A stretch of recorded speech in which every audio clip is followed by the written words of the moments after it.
हमज़ली मैसर ऐं शम्स मैसर ओडोहारी हिन जा हेठि बाबा हे हमज़ली मैसर गाई मैसर में वेठो आहे। हिन जो ख़ानदान जे नालो आहे वॾेरो।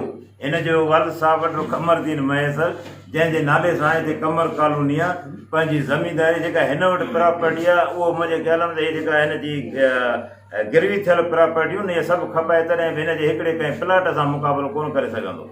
सो ख़ानदानी माण्हू आहे। अहिड़े हिसाब सां मां बि माना ख़ानदानी माण्हू आहे। मां बि जेको 70 साल ब्यूरोक्रेसी सां तालुक थो रखां। मुंहिंजो चाचा साईं SDM रहियो आहे। मुंहिंजो जेको आहे वाल साहब मेयर जो 70 साल 80 साल खां वठी सेठ रहियो आहे। मां ज़मीनदार आहियां। पंहिंजा 2 ॿार ज़मीन जा बि आहिनि। बयानु त मूंखे न्याज़ बुर्ड़े उन नालो खयो आहे इन वीडियो में। तव्हां न्याज़ बुर्ड़े ऐं असांजो हिकिड़ो को आहे मंगणार मेयर जो ऐं ॿियो को शाह, इन्हनि जी पैसा न 10-15 हज़ार त हल तूं महमूद ख़ान मैसर ऐं हमज़ली मैसर ऐं शम्स मैसर ते FIR कटाइणे थो की मां ग़रीब हुउसि। उहो तव्हांखे हिन वीडियो में चवंदो त मां लालच में अची वियुसि। उहा हुन में का सचाई कोन्हे। जज साहब वटि हुन बयानु कयो।